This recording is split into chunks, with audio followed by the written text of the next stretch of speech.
Sometimes the deepest betrayals don't come with shouting matches or slammed doors, but with silence. Cold, calculated silence that echoes louder than words ever could. Millionaire ignored his pregnant wife for weeks.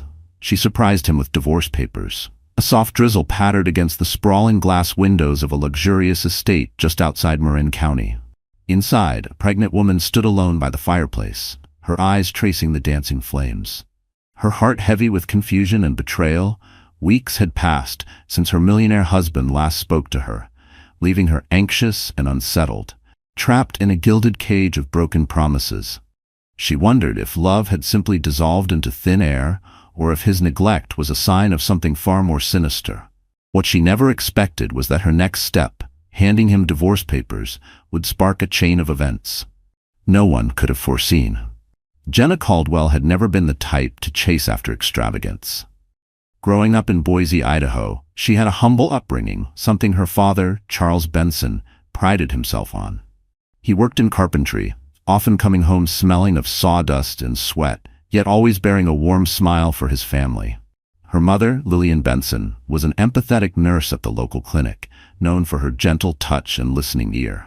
Jenna's childhood was filled with modest joys: volunteering at the community shelter, dancing barefoot in the backyard during summer, and picking cherries in the orchard every fall. That unassuming life changed dramatically when she met the tall, charismatic, and fabulously wealthy Alexander Caldwell, nicknamed Alex by his high society peers. Alexander was the heir to the Caldwell Group, an international conglomerate dabbling in real estate, biotech, and venture capital. While public tabloids swooned over his refined features and philanthropic work, those who knew him personally whispered about his steely ambition and relentless drive for success. Jenna first encountered Alexander in San Francisco at a charity gala hosted by the influential Margrave family. She was there to volunteer, never imagining she'd catch the eye of one of the wealthiest bachelors in the country. That night, Alexander mesmerized her with his stories of global ventures and investing in emerging innovators. More than his fortune, Jenna admired his wit and the way he carried himself with thoughtful composure. He seemed genuinely curious about her life in Idaho. A whirlwind courtship followed, extravagant dinners at Michelin-starred restaurants, weekend getaways to Napa Valley, and then a lavish wedding at a historic cathedral in downtown San Francisco. Despite her parents' initial unease, they ultimately trusted that Alexander's devotion to Jenna was genuine. Yet as months turned into years, and the public glimpsed them only at high-profile events, cracks began to form in the fairy tale marriage. Jenna often felt isolated in Alexander's pristine marble mansion in Marin. She went from being a nurse's daughter in Boise to the wife of a mogul who often didn't come home until after midnight. His affections, once abundant, grew sporadic, and then distant. The staff, including a discreet housekeeper named Maria, tiptoed around Jenna, aware of her sadness. Despite the gilded artwork and plush rugs, the corridors often felt cold and empty. When Jenna discovered she was pregnant, she hoped it would rekindle the warmth she'd once found in Alexander. She imagined a future where their child might break the monotony of wealth and ambition, and perhaps spark a sense of family closeness that Alexander had missed in his own strict upbringing under Vivian Caldwell, a stern matriarch and Alexander's mother. But instead of joy, Alexander grew strangely silent.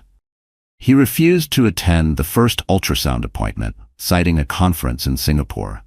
Weeks passed with minimal conversation, and Jenna found herself sobbing in the hush of her bedroom, cradling the tiny bump that was their baby. Each night she lay curled in bed, her hands protectively wrapped around her belly, whispering promises to the child growing inside her. Promises of love, of safety, of a different kind of family than the one she now found herself trapped in. The loneliness was suffocating, made crueler by the knowledge that while her body changed daily, the man who should have shared her excitement remained emotionally absent. The silence didn't just echo through the mansion. It followed her into sleep. She began to wake up in the middle of the night from vivid, unsettling dreams, visions of herself walking endless marble hallways, calling for Alexander, never finding him.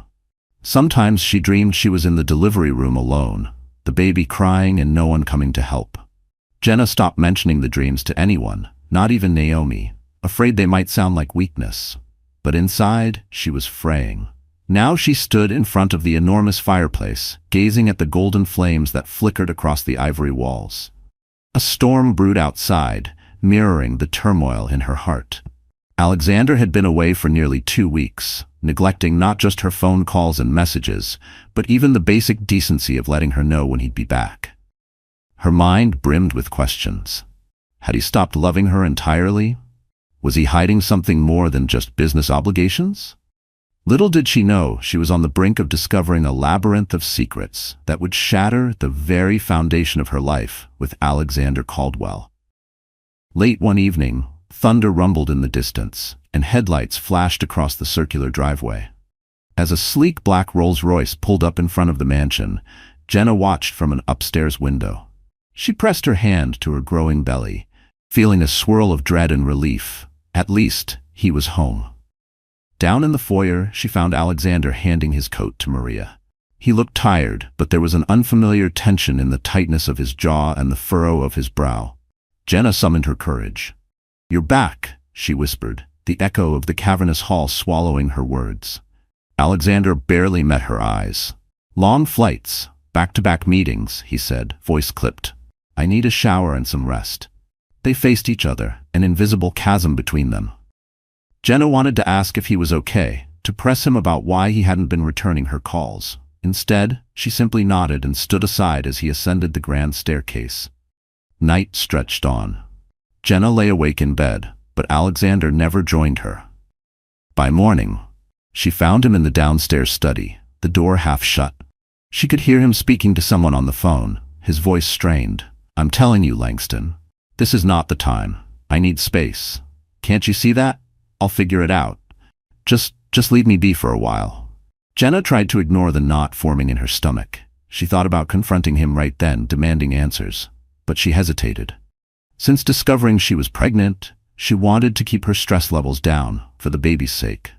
Still, each unanswered question gnawed at her, leaving invisible bruises on her confidence. She had never felt more distant from the man she once called home.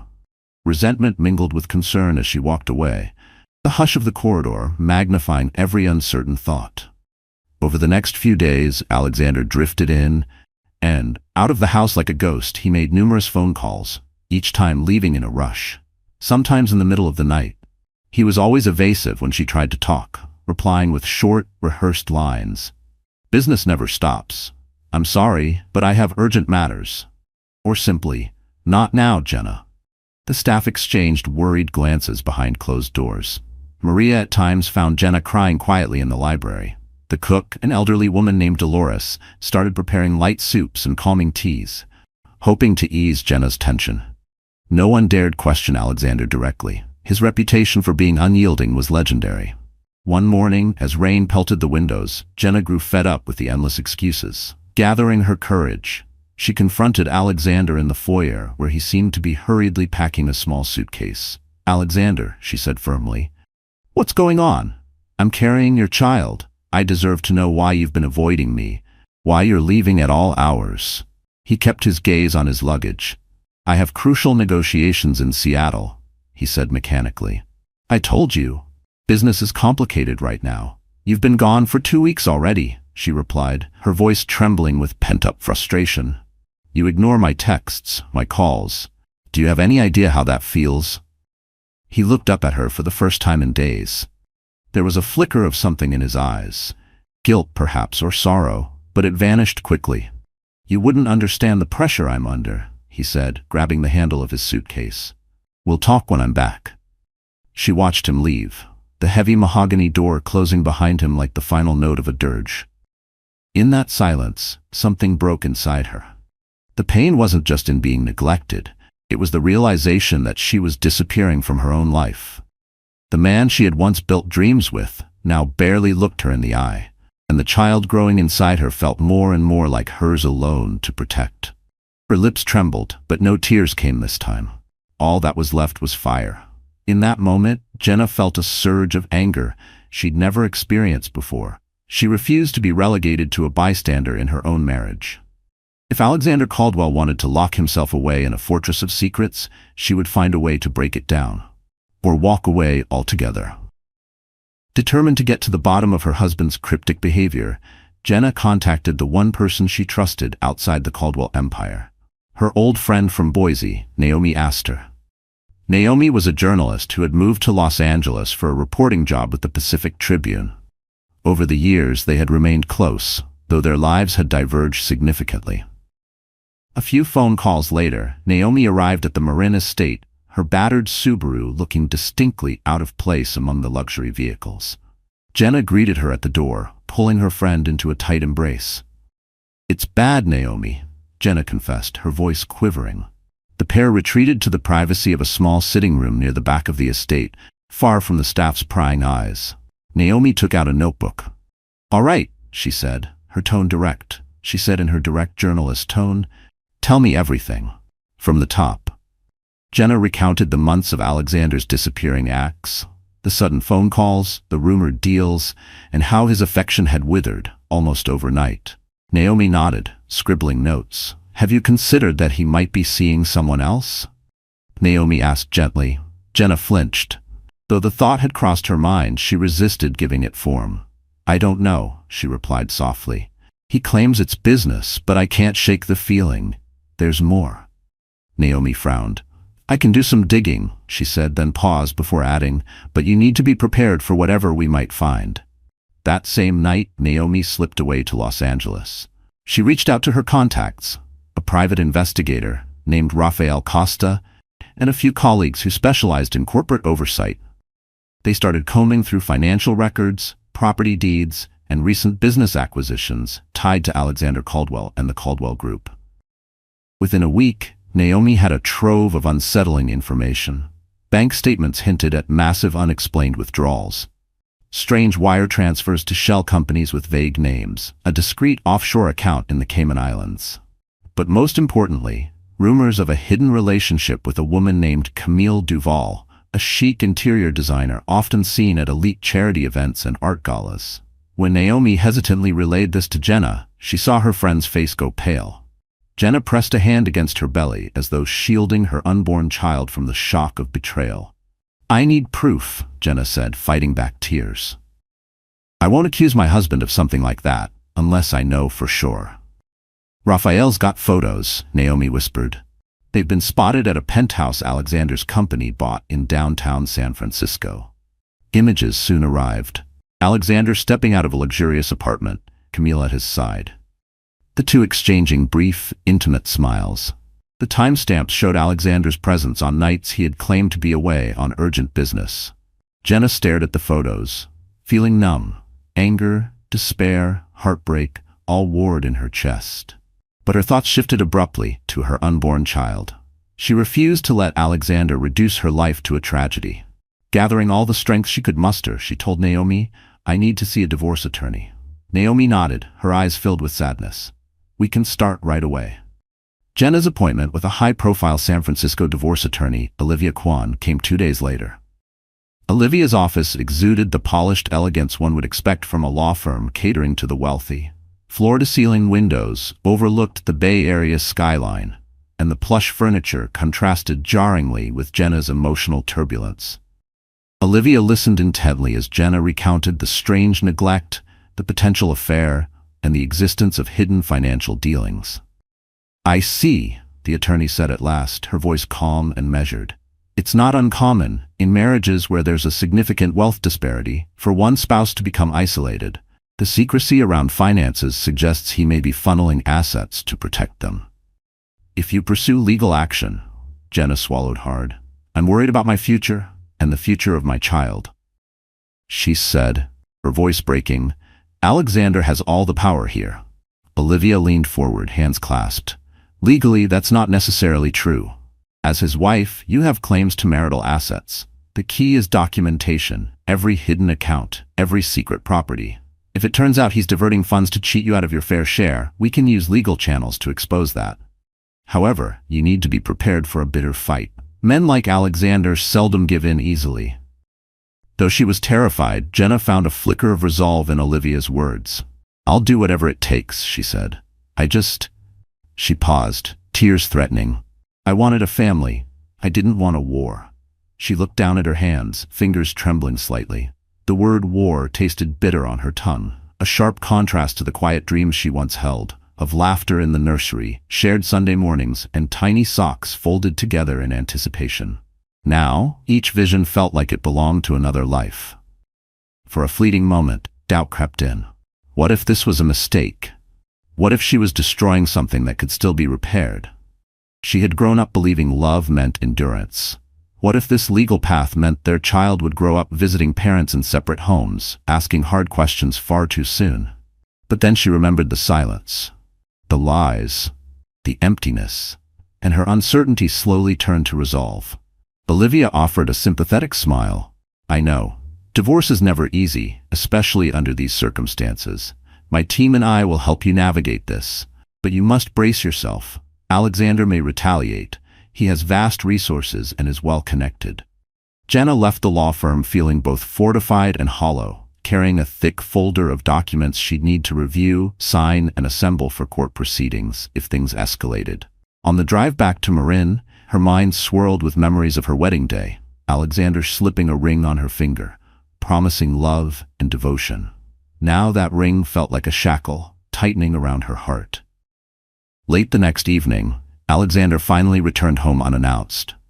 As usual, Jenna was in the library, poring over the legal documents with trembling hands. She heard Alexander's footsteps in the hallway and quickly tucked the papers under a large coffee table book about Renaissance art. Her heart pounded as he entered. "What are you doing here in the dark?" Alexander asked, flipping on a lamp. Jenna forced a calm tone. "Reading. Couldn't sleep." He looked as if he was about to say something, but changed his mind. An uneasy silence followed, broken only by the rustling of the curtains in the draft. Jenna gathered her courage. "Alexander, I want to talk about us." He stared at her for a moment, then sank into an armchair, loosening his tie. "Fine," he said, sounding weary. "Let's talk." She swallowed, her gaze steady. "I'm worried about our marriage, about the baby. You're never around, and when you are, you barely look at me. What happened to us?" He ran a hand through his hair, sighing heavily. "I told you," he said. "Work is complicated. The economy is shifting. Investors are restless, and I have obligations to my board, my family's legacy." Her temper flared. "You mean your affair with Camille Duval?" she demanded, voice shaking. Alexander's eyes went wide. He opened his mouth to respond, but seemed at a loss for words. "I know about the penthouse," Jenna pressed. "I know you've been there, with her." Alexander shot to his feet, anger blazing on his face. "You've been spying on me?" Jenna glared at him, tears in her eyes. "I wouldn't have had to, if you'd been honest. You told me you cared about building our future, but you've been investing your time in someone else." She stopped, noticing that her shoulders were heaving, her chest tight with panic. Alexander looked momentarily stricken. Then he turned away, fists clenched. "It's not what you think," he muttered. Jenna laughed bitterly. "Really? You expect me to believe that? After weeks of silence, you're telling me I've got this wrong?" He whirled around, eyes flashing. "That penthouse is business-related. Camille is just an associate." "Don't insult me," Jenna cut in, her voice trembling with both fury and heartbreak. "You think I'm too naive or too stupid to see the truth? I have my own sources, Alexander. You've betrayed me, and you've betrayed our child."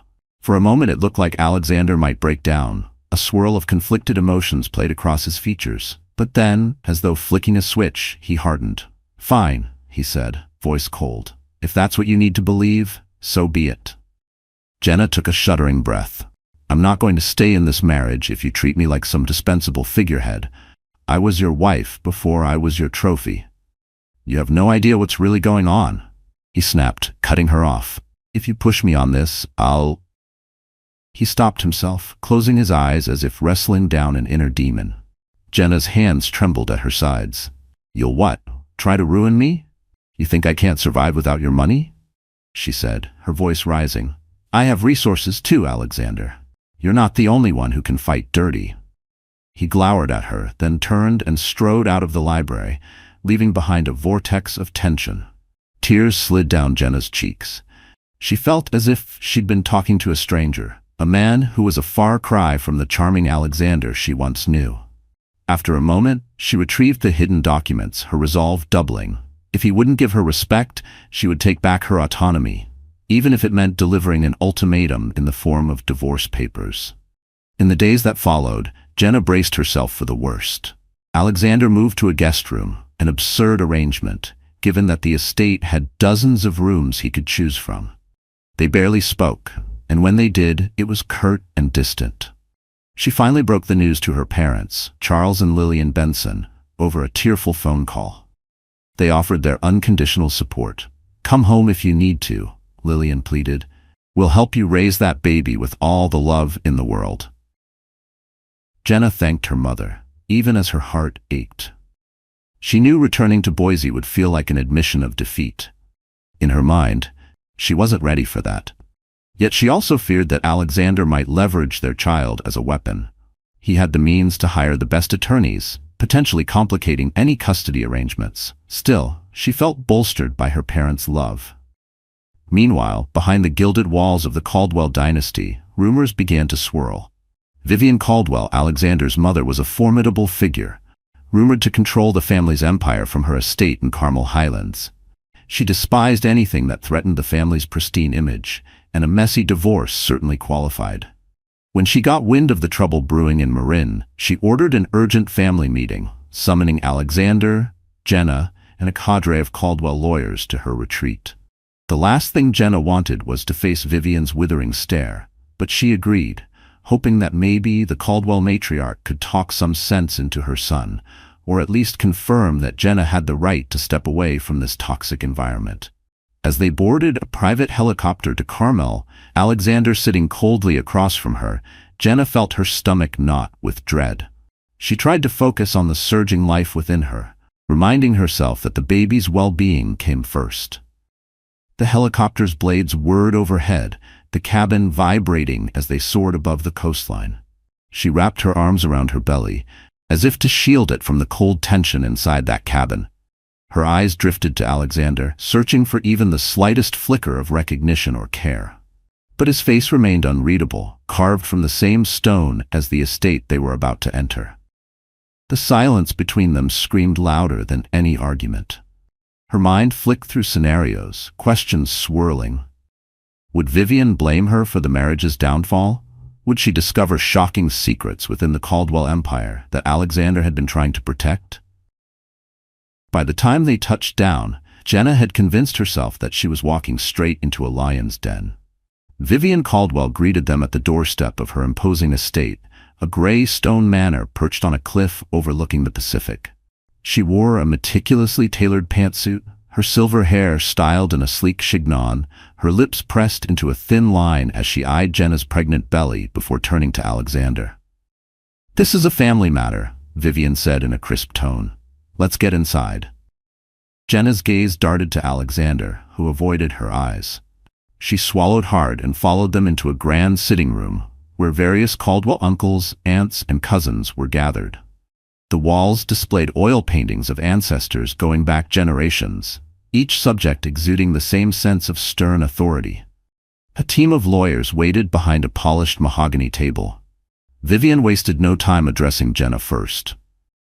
"I understand there have been disagreements in your household, my dear.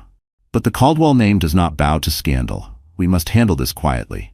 Jenna's blood simmered at Vivian's condescension. "I appreciate your concern," she said, striving for composure. "But Alexander's behavior, his absence, his neglect, it's made it impossible for us to continue as if everything is fine." Vivian's eyes flashed. "Alexander is a busy man.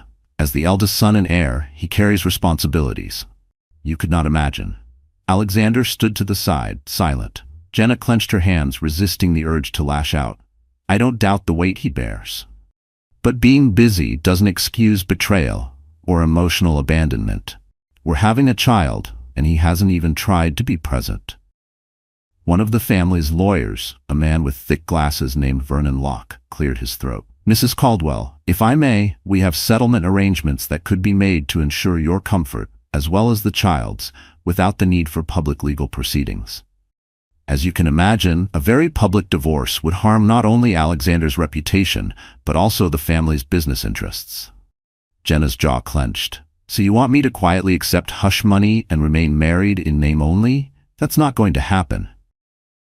She could almost feel the tension radiating from Alexander, but he still said nothing. Vivian's expression remained a mask of calm. "We're not suggesting that," Vivian replied icily. "We're merely proposing that matters be handled discreetly. We're willing to grant you certain concessions." Jenna stared at them, heart pounding. "A child is not a concession. A marriage is not a bargaining chip. I have every right to a divorce, if I choose." Vivian interrupted. "This conversation is over. Alexander, take her to the East Wing. We'll reconvene in the morning once calmer heads prevail." It was not a request, it was a command. Jenna looked at Alexander, expecting him to stand up for her. Instead, he just nodded once. The rest of the Caldwell kin parted as Jenna followed Alexander down a long corridor, the portraits of stern-faced ancestors seeming to judge her every step. The East Wing of Vivian's estate was no less opulent than the rest of the manor. Lush carpets, antiques from Europe, and windows offering sweeping ocean views. But for Jenna, it felt like a prison. She collapsed into a velvet armchair, her emotions in turmoil. Alexander stood across the room, stiff and silent. At last, she couldn't bear his silence any longer. "Why did you drag me here? So your mother can strong-arm me into pretending everything's fine?" Alexander walked to the window, gazing out at the darkening sky. "You shouldn't have come," he said quietly. "I tried to warn you." Jenna let out a bitter laugh. "Warn me? About what? That your family wants to keep your transgressions hidden to protect their precious empire?" He turned sharply, eyes burning. "Don't you see? I'm caught between you and them. My mother controls the board. She controls entire segments of our company. She's not a woman to be trifled with." Jenna rose, crossing her arms over her chest. "And what about your affair with Camille? Or is that part of the family plan too?" Alexander's expression darkened. "I'm not discussing Camille with you. That's over." Stunned, Jenna reeled. "It's over then? You admit there was something?" He swallowed, his gaze flitting around the room. For a moment, Jenna thought she saw regret in his eyes, but it vanished. "It happened, all right, but it was a distraction, one I'm not proud of." Hurt and rage whipped through her. She clenched her fists. "A distraction? From your pregnant wife?" His shoulders sagged. "You don't understand the pressure I've been under. I never wanted to hurt you. But my life has always been orchestrated by the family. Our marriage was the only thing I thought I had for myself. But even that became tangled in family obligations."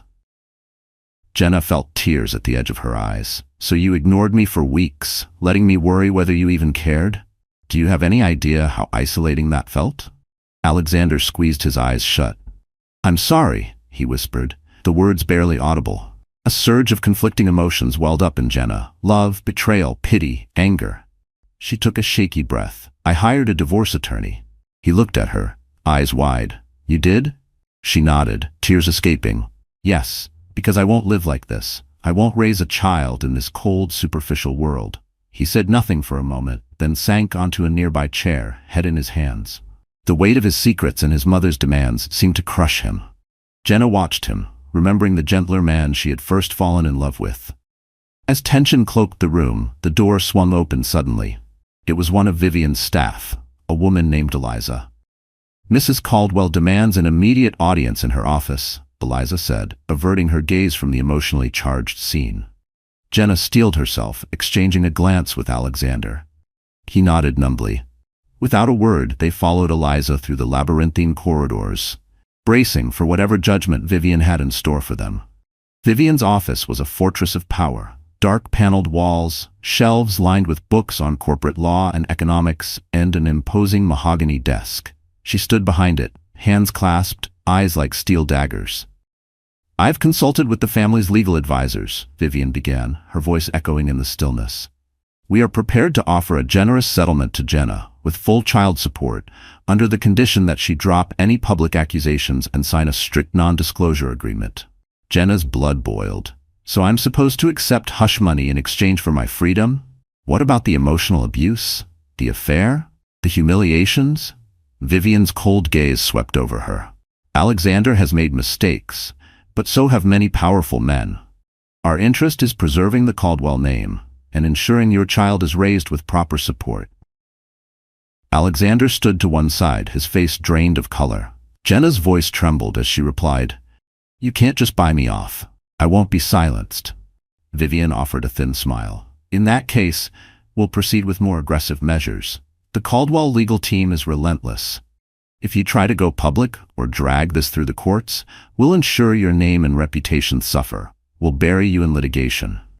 Jenna's hands shook, her mind reeling. She could see the trap Vivian was laying. Accepting the money would make it appear she was complicit in covering up Alexander's wrongdoing. But rejecting it meant wading into a legal quagmire, an unfair fight against an empire.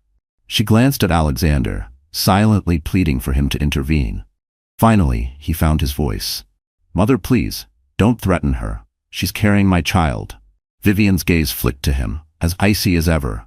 "I do this for your benefit, Alexander. Emotional entanglements cloud judgment. The family's fortune and reputation are at stake." A tense silence settled. Jenna could hardly breathe. Then, with shaky resolve, she broke the stillness. "I won't sign anything until I've spoken with my own lawyer." Vivian eyed her like a predator sizing up prey. "Very well, but be aware that time is of the essence. Refuse our terms and we'll have no choice but to move forward with a defense strategy that could annihilate your standing." Her words rang in Jenna's ears like the final toll of a bell. She turned on her heel and left, Alexander trailing behind her. She heard the door click shut, sealing Vivian away. The hallway seemed to press in on them, suffocating in its silence. When they reached the East Wing suite, Jenna whirled around to face Alexander. "What are you going to do?" she demanded, tears brimming. "Are you going to stand by while your mother threatens our child's security?" He swallowed hard, looking older and warier than she'd ever seen him. "Jenna, please," he whispered. "Let me handle this." She shook her head. "You've had every opportunity to handle this, and you've done nothing but keep me in the dark." He glanced away, guilt evident in his downcast eyes. "I don't know how to fight her. She holds the controlling shares. She shaped every aspect of my life, my education, my career, even our marriage." Jenna's heart twisted. She wanted to hate him, but she also saw the terrified boy behind the powerful man. Still, she couldn't allow his fear to dictate her future. She placed a hand protectively over her belly. "If you can't stand up to her, for me, for us, then I'll do it alone." His shoulders slumped in despair, but he said nothing further.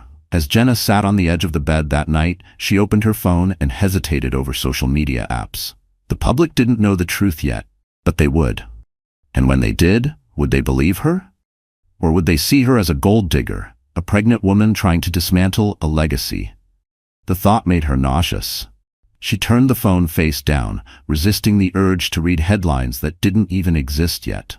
Her fear wasn't just of losing, it was of being misunderstood, branded cruelly in ways she couldn't control. That night, Jenna lay awake, staring at the moonlit ocean. Her decision was forming, solidifying with each breath. She knew she would file for divorce. The question was whether she could escape the Caldwell fortress unscathed. The next morning, Jenna awoke to find the door to the East Wing locked from the outside. A jolt of panic shot through her. She rattled the handle, heart pounding, until a maid arrived carrying a breakfast tray. The young maid, eyes downcast, avoided Jenna's questioning gaze as she slipped the tray in. "So this is how Vivian deals with adversity," Jenna said coldly. "By imprisoning me?" The maid remained silent, but as she turned to leave, she whispered, "They want to keep you here until an agreement is made." She quickly fled, leaving Jenna stunned and furious. Hours later, Alexander appeared. "Mother insists you sign the NDA before leaving," Alexander said, shame in his eyes. "She's worried you'll go public." Jenna squared her shoulders. "I'm not signing anything without my lawyer present." He gestured helplessly. "She won't allow your lawyer onto the estate, and she controls all flights off the peninsula. The Caldwell jet is grounded until you comply." Fury erupted in Jenna.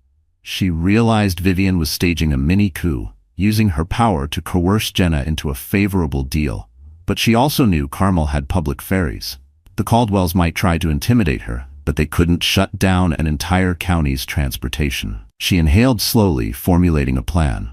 "I'm leaving," she declared, "even if I have to walk to the ferry." Alexander's eyes widened. "She won't let you. She's posted private security." Jenna's voice rose. "I don't care. This is kidnapping, Alexander. I refuse to be held hostage by your mother." Before he could argue, she brushed past him, striding down the corridor. Indeed, two security men blocked the main entrance. Jenna's heart hammered, but she refused to falter. She stared them down. "Are you prepared to assault a pregnant woman if I try to leave?" she demanded, her voice shaking with rage. "Is that what the Caldwell legacy stands for?" The guards exchanged uneasy looks. They were likely instructed not to resort to violence, at least not in a way that would stain the family's image. Sensing their hesitation, Jenna pushed forward. They parted, perhaps more afraid of a lawsuit or negative publicity than of Vivian's wrath. Once outside, Jenna moved quickly across the estate's manicured lawns, ignoring the startled glances of staff and relatives milling about. Each step felt like a rebellion, a reclaiming of control she had been stripped of for far too long. The cool breeze bit at her skin, but it was the fire in her chest that kept her moving. She wasn't just walking away from a mansion, she was walking out of captivity. She was nearly at the gates when a black SUV pulled up, blocking her path. The driver's window rolled down, revealing Vivian Caldwell herself, austere and commanding. "Don't be foolish," Vivian snapped. "Where will you go? Are you going to call a taxi?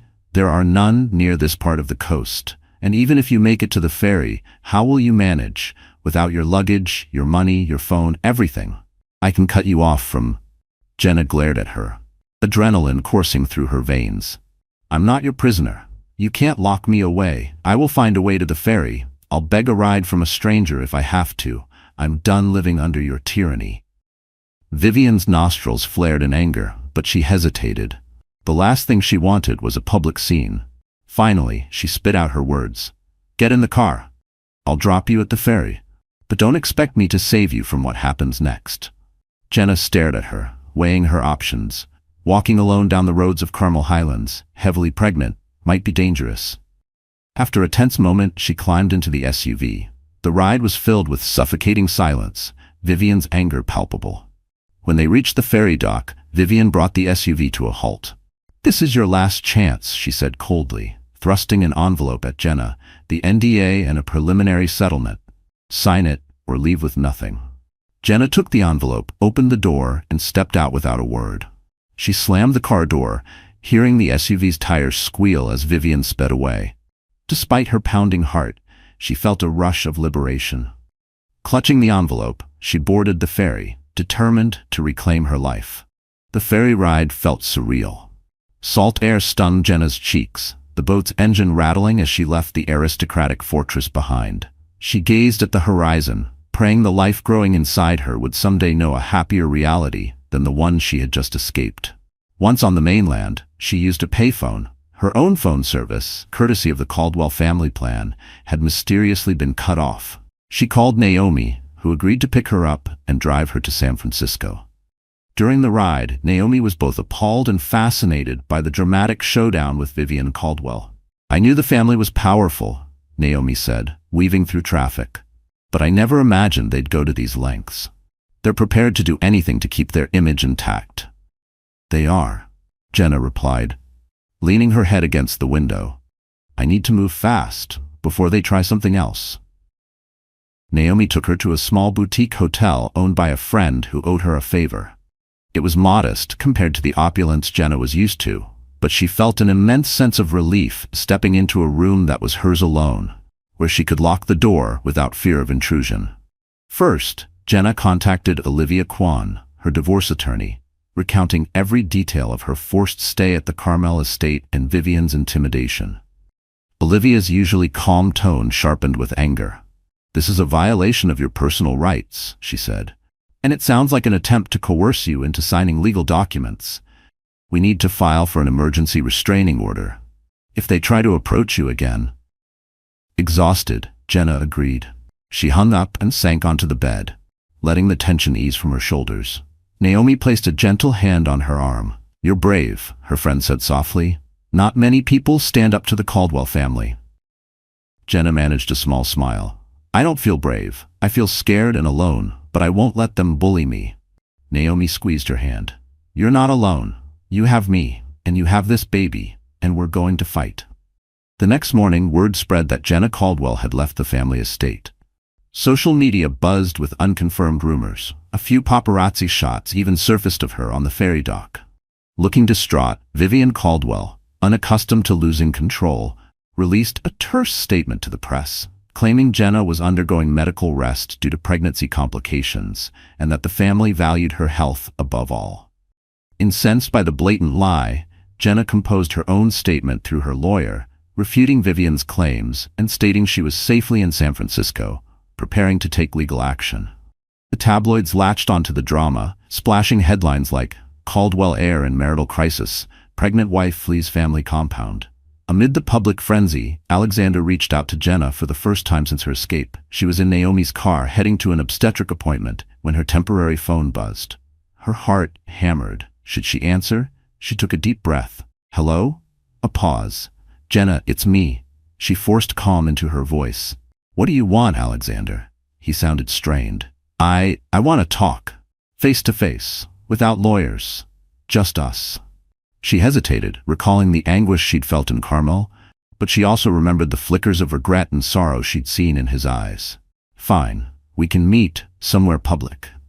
They arranged to meet at a discreet cafe in Midtown. Jenna insisted on having Naomi wait nearby, just in case. When she arrived, Alexander was already seated, looking tired and lost in thought. The bustling noise of the lunch crowd cocooned them in anonymity. "You look well," he said softly, eyes flicking to her belly. "How is the baby?" "Healthy as far as I can tell," Jenna replied, bracing herself. "What do you need to say, Alexander?" He looked around, as if fearing hidden microphones. "Mother thinks you'll drag the family name through the mud. She's pressuring me to take legal action first, to accuse you of defamation, mental instability, anything to undermine you." Her stomach clenched. "That's despicable." He nodded, swallowing hard. "I told her I wouldn't. I can't. You're my wife." "Not for much longer," she cut in, voice trembling. "I've decided to move forward with the divorce." Alexander winced, but nodded. "I understand. I want to make sure our child is provided for, and if you'll let me, I'd like to be part of their life." Jenna felt tears brim, her defenses faltering. "That depends on you, Alexander. It depends on whether you'll stop lying, stop hiding behind your mother, and actually show up." He reached across the table, tentatively placing his hand over hers. "I know I failed you," Alexander said, "but I'm trying to break free from mother's control. I never wanted it to come to this." She withdrew her hand. "Words won't fix it, actions might. If you truly want to be involved, then cooperate with the divorce. Don't let your family's attorneys tear me apart." Alexander's eyes glistened. "I'll do what I can." For a moment, they shared a fragile silence, the gravity of their shattered marriage pressing down on them. It was the kind of silence that held years of promises broken, laughter forgotten, and love left to wither in dark corners of an elegant house. Jenna's chest tightened under the weight of everything unsaid. Every moment she had begged silently for him to see her, to fight for her. Then Jenna stood, feeling a surge of resilience. "I need to go," she said. "I have a doctor's appointment." He nodded, gaze dropping to the table. As Jenna left, she felt a complex mixture of relief and sorrow. The man she had once loved was still in there, but he was shackled by a legacy he seemed powerless to escape. She only hoped that for the sake of their child, he would find the courage to stand up to Vivian. With Alexander's promise not to wage war, Jenna proceeded with her divorce filing. Olivia Kwan's firm finalized the documents, citing irreconcilable differences and detailing the emotional neglect and financial misconduct in the marriage. They meticulously outlined evidence of Alexander's affair with Camille Duval, as well as potential financial improprieties within the Caldwell empire. On a cool Tuesday morning, a courier delivered the divorce papers to Caldwell Group headquarters in San Francisco, ensuring that not just Alexander, but also the entire board would be made aware. The tabloids had a field day, broadcasting the headline, "Pregnant Caldwell wife officially files for divorce. Billion-dollar battle looms." Frenzied reporters camped outside the Marin estate and the corporate offices. Jenna, however, remained in her small hotel room. Her stress, exacerbated by paparazzi, mounted. Journalists occasionally cornered her for a statement. Naomi did her best to run interference, and Olivia continued to reassure her. Amid the media circus, Jenna received an unexpected call. Dr. James Bartlett, her OB/GYN, wanted to see her immediately. Concerned, Jenna rushed to the appointment, Naomi by her side. The doctor explained that Jenna's blood pressure was elevated, a risky condition during pregnancy. You need to limit your stress, Dr. Bartlett advised gently, noting the tension that seemed to radiate from every fiber of Jenna's being. Keep hydrated and try to rest. You're putting both yourself and the baby at risk. Jenna nodded, but her eyes welled. She hadn't told anyone, not even Naomi, that she had fainted 2 nights before, alone in the hotel bathroom. Just a dizzy spell, she told herself. But now, she wasn't so sure. She gripped the arms of the exam chair to steady herself, not just physically, but emotionally. After the appointment, Jenna broke down in Naomi's car. "How can I reduce stress when Alexander's family might throw everything they have at me?" she sobbed. Naomi handed her tissues, her voice gentle.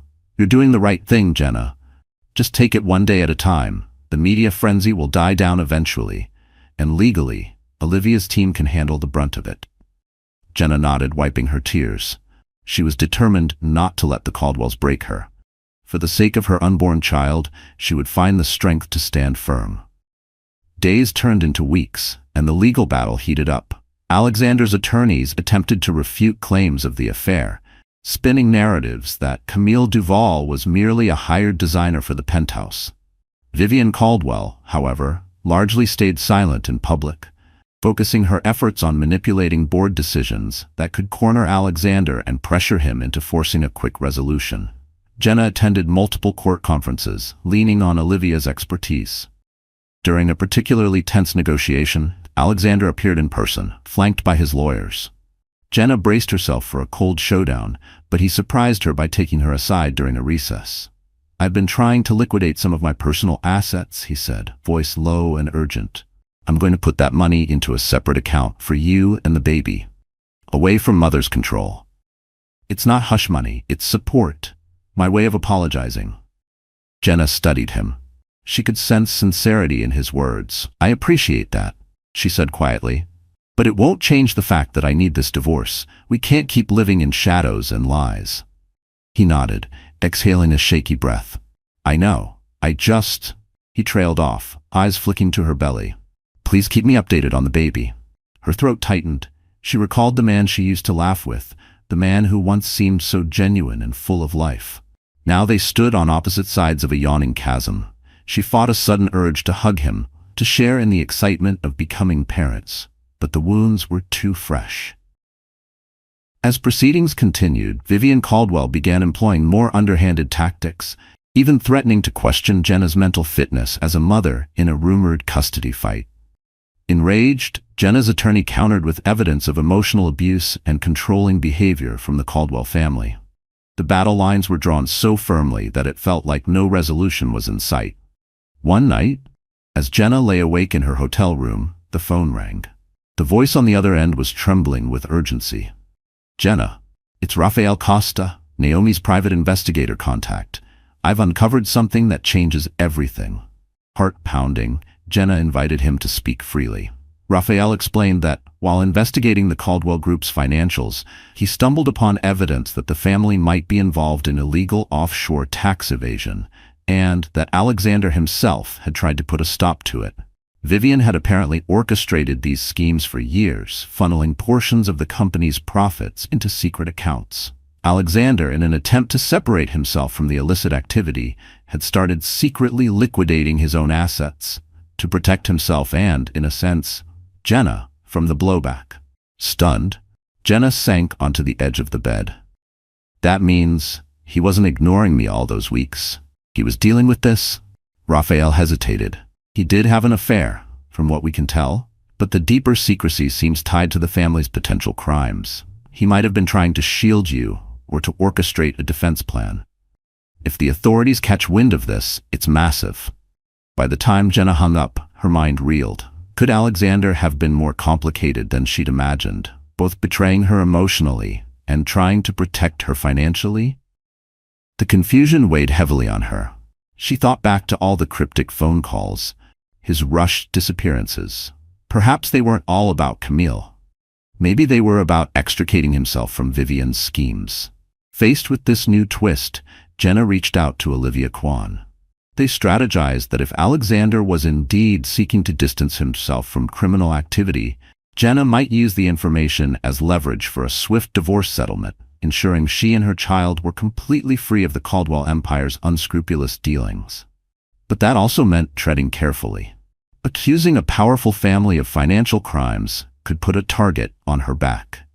Armed with Raphael's findings, Jenna and Olivia arranged a confidential meeting with Alexander at the law firm's office.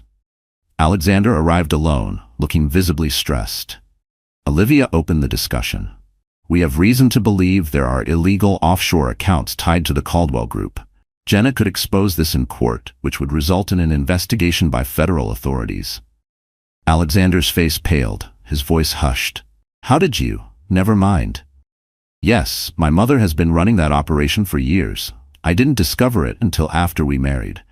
She orchestrated everything so carefully that it took me a long time to gather proof." Jenna asked softly, "Why didn't you tell me?" He rubbed his temples, looking defeated.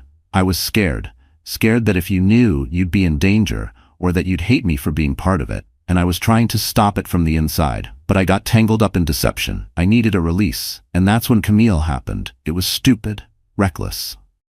A heavy silence followed.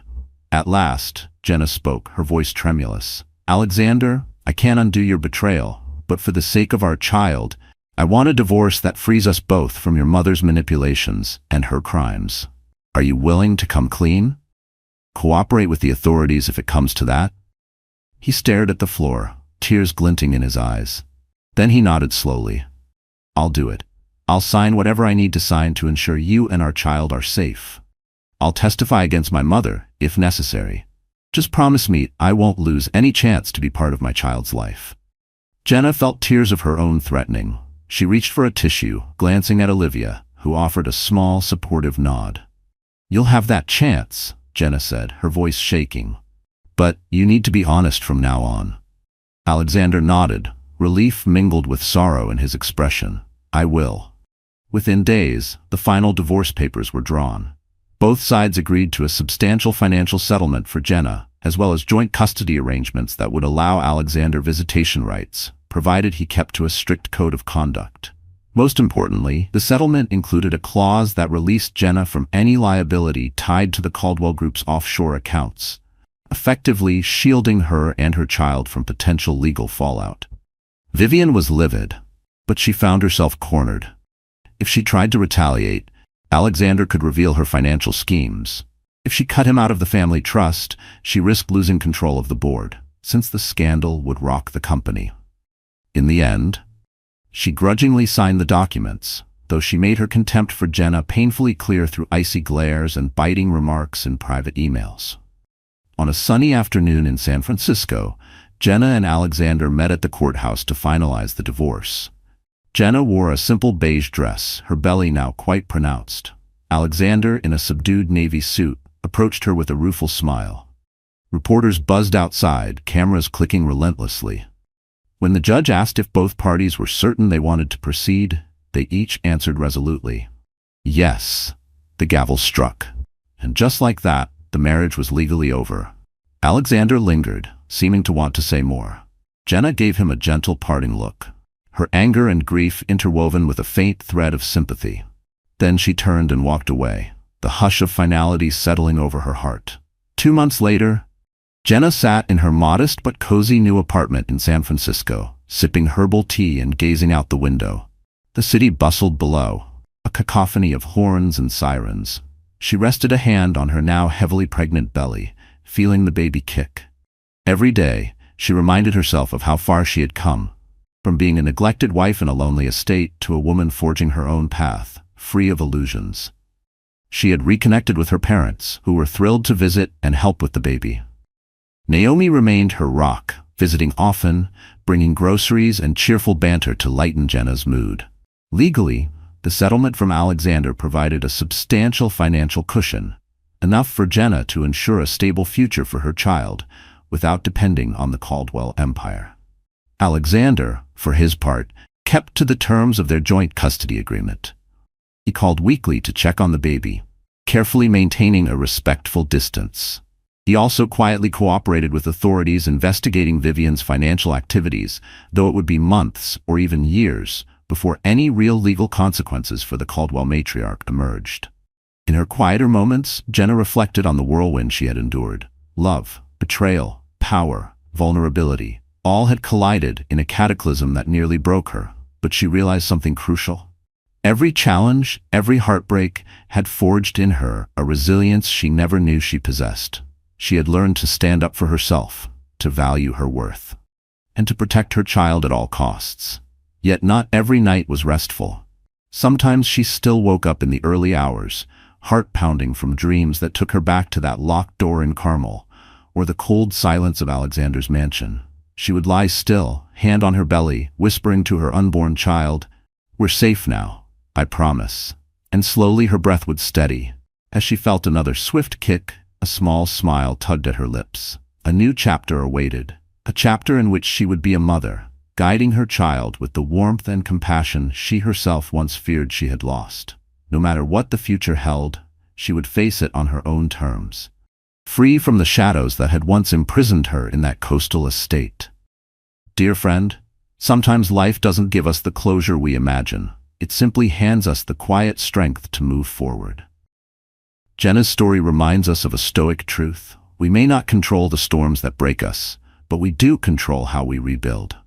She didn't choose betrayal, isolation, or the burden of silence, but she did choose resilience. And in choosing to walk away from a gilded prison, she stepped toward her own peace, not in defiance, but in quiet courage. Like Jenna, many of us will face chapters we never asked for. But as Marcus Aurelius once wrote, what stands in the way becomes the way. Let her journey be a quiet nudge in your own heart, proof that healing is not loud, but it is real, and it begins when we refuse to let pain define us. You are stronger than the silence that tried to break you. If Jenna's story moved you, we'd be honored if you'd like, share, and subscribe to this channel. Your support helps us keep telling these powerful, soul-stirring stories that stay with you long after the credits roll.